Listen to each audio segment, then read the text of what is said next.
stories rise whispering, the echoes from the loam. Welcome, wayward souls, to season 4 of Echoes from the Loam, where we step into the deep, bone-cold corridors of Celtic folklore.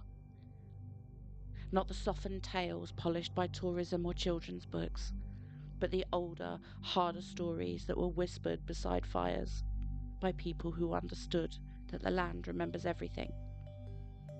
Before we begin our descent, if these stories linger with you, if they follow you down unlit hallways, if they make you feel a little less alone in the dark, then like and share and subscribe and help these stories travel further.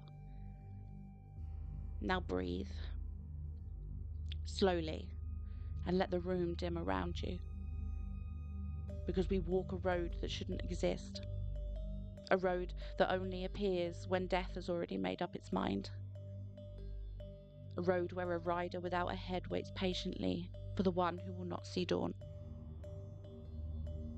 We follow the Dullahan. Eamon left the pub later than he meant to, though he couldn't have said why the hours had slipped through his fingers like water through cupped hands. Only that the warmth of the room had clung to him in a way that felt almost desperate, as though the fire and the laughter and the low hum of conversation had been trying to hold him there, trying to keep him from stepping out into the night that waited beyond the door. The moment he crossed the threshold, the air changed. It wasn't the cold, though the cold was there, sharp and sudden, rising from the ground rather than falling from the sky. It was something else, something heavier, something that pressed against his skin with the slow, deliberate patience of a hand settling on a shoulder. He paused just for a moment, just long enough to feel the weight of the night settle around him like a cloak. And he told himself it was nothing. He told himself that he was tired, told himself he had stayed too long and drunk too much, and imagined the shift in the air. But the road ahead of him was wrong. He knew every inch of the path between the pub and his cottage. The crooked fence post where the neighbour's dog liked to sleep, the patch of nettles that always brushed his boots, the bend where the hawthorn tree leaned over a ditch. But tonight the road seemed narrower, the hedgerows taller and the shadows deeper. He took a step forward, and the gravel crunched beneath his boots, too loud in the silence, and he felt the hairs on the back of his neck rise, as though something unseen had turned its face towards him. The first sign came quietly, a silence so complete it felt unnatural, as though the world had been muffled beneath a thick blanket, as though every creature, every bird, every fox had fled or hidden or simply just ceased to exist. Even the wind seemed to hold its breath. Eamon slowed, his breath catching in his throat. Second sign came on the wind. A faint, metallic tang drifting through the air like the memory of blood, like the scent of rusted iron left too long in the rain. And Eamon felt his stomach twist because the smell was familiar in a way he couldn't explain, in a way that made his skin crawl. The third sign came from behind him. A sound, soft, wet and rhythmic, like something heavy striking the earth at intervals that were too deliberate to be random. He froze, but the sound continued. Thud, thud, thud. Slow, measured, inevitable. He turned slowly because some instinct older than language told him that running would be pointless, that the thing behind him was not something that could be outrun or outwitted or even bargained with. and he saw the shape emerging from the darkness, not approaching but unfolding from it, as though the night itself was giving birth to something it had carried for far too long.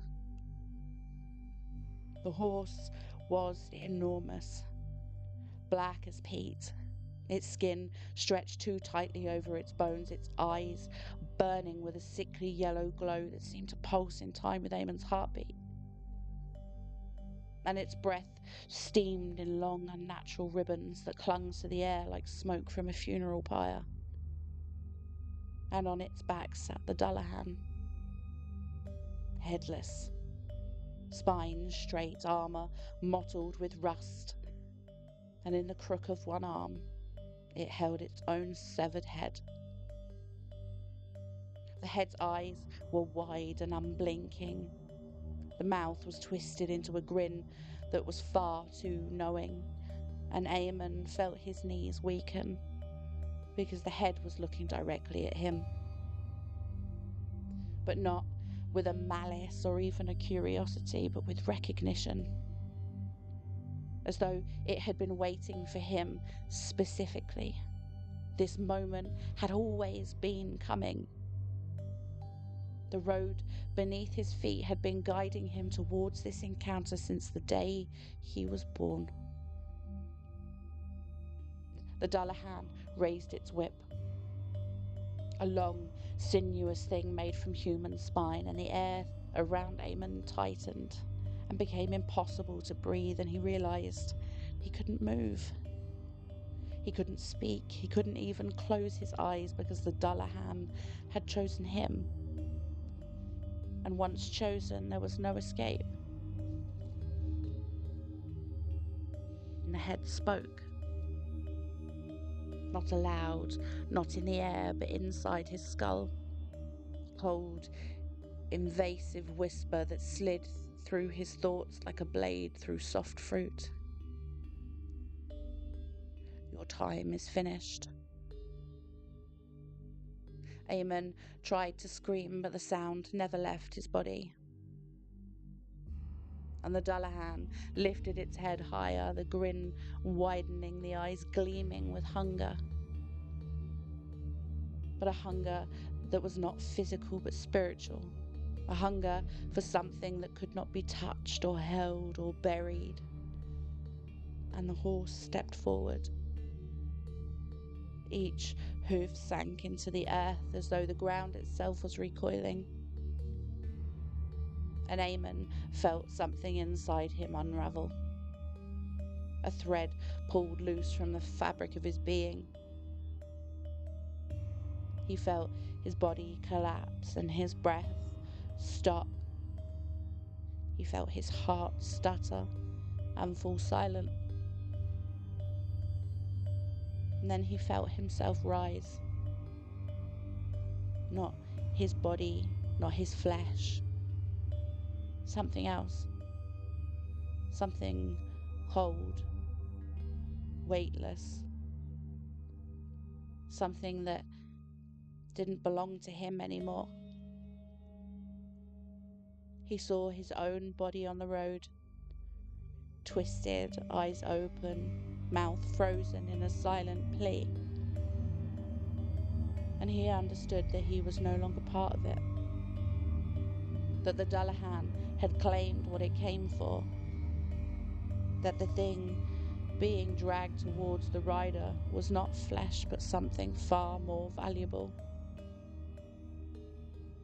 The Dullahan placed its head back upon its shoulders, the neck sealing with a wet final sound, and for a moment Eamon saw the rider clearly. Saw the hollow where its heart should be. Saw the countless faces reflected in the sheen of its armour. Faces twisted in agony. Faces that would never be remembered by anyone except the creature that took them. And he realised now he was one of them. And the horse turned and the road opened before like it was a wound. And the Dullahan rode into the darkness, taking Eamon with it, leaving behind only a body crawling on a road that should not exist. a road that would vanish by dawn, a road that would open again when it wanted to, a road that would wait for the next name. Because the Dullahan always waits, because it has all the time in the world. There is a particular weight to Irish death omens, a density of meaning that clings to them like damp moss on stone. Because in Ireland, death was never simply an ending, but a crossing, a threshold, a moment when the veil between the living and the dead thinned enough for something to step through. And the Dullahan is one of the oldest threshold walkers. A figure who doesn't kill so much as collect, who doesn't hunt so much as arrives, inevitable as winter.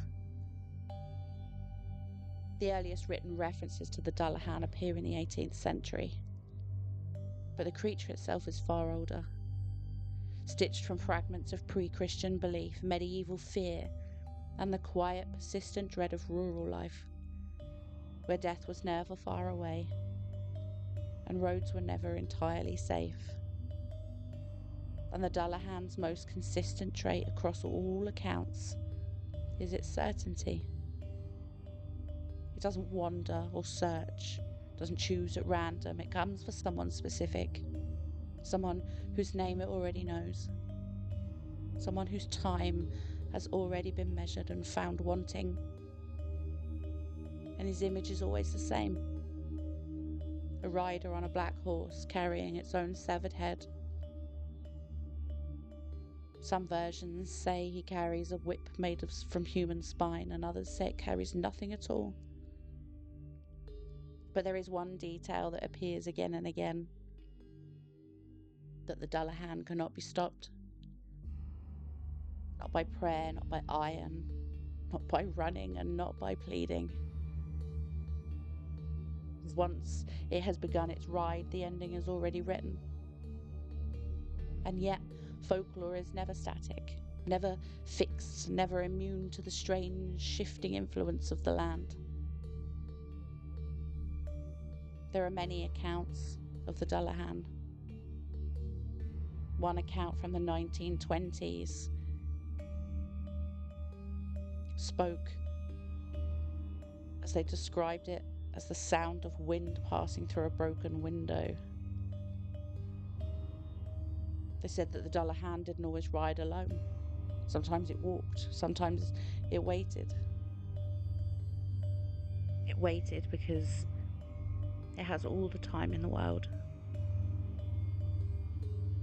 If this tale has followed you into the quiet, if it has settled somewhere beneath your ribs or made you glance towards the window to be sure the road outside is still the one you know, help it travel further.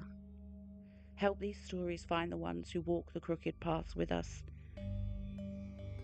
Until next time, wanderers, keep your lanterns close, keep your breath steady, and remember, some roads only appear when they want you, and some riders will never stop riding. And before we go, I'll leave you with a poem on the Dullahan. Down the hollow road where the briars lean, where the night grows thick and the moon turns mean, where the wind forgets how to sigh or stand, rides the Dullahan grim with his face in his hand. No lantern glows and no star dares shine, for the dark bends close like a warning sign, and the hedges twist as though shaped by a command of the Dullahan, cold with his face in his hand. His horse is a shadow with breath like steam, its eyes burn low with a sulphur gleam. Its hooves strike the earth like a funeral band, for the Dullahan, stern with his face in his hand. He carries no mercy, he carries no name. He rides for the dying, and he rides without shame. and the road grows long like a strip of sand for the Dullahan, pale with his face in his hand. His armour is mottled with rust and rot, with stains of the souls that the world forgot, and the spine whip curls like a serpent strand in the grip of the rider with the face in his hand. His head is a lantern of bone and dread, its grin stretched wide on the severed dead. Its eyes see far across sea and land as it watches you close from his face in his hand. He speaks without breath, without tongue or throat. His voice is a weight, an unholy note, a whisper that tightens like a tightening band from the Dullahan, dark, with face in his hand. He calls your name in the marrow's core, a sound you've never heard before, a sound that drags like sinking sand from the Dullahan, still with his face in his hand. No lock can bar him, no gate can hold, no prayer can soften his grip so cold, for death walks near at his silent command when the Dullahan comes with his face in his hand. He rides through the fields where the lost ones weep, through the bogs where the drowned ones sleep, through the towns that crumble like loosened sand at the passing of he with his face in his hand.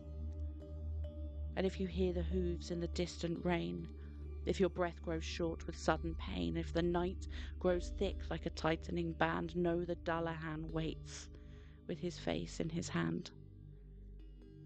He does not chase and he does not stray, he rides the road that becomes his way, the road that opens at his demand, for the Dullahan grim with his face in his hand. Then the road will close like a wound grown old, and the night will swallow what cannot be told, and the dawn will rise on an empty land where the Dullahan rode with his face in his hand.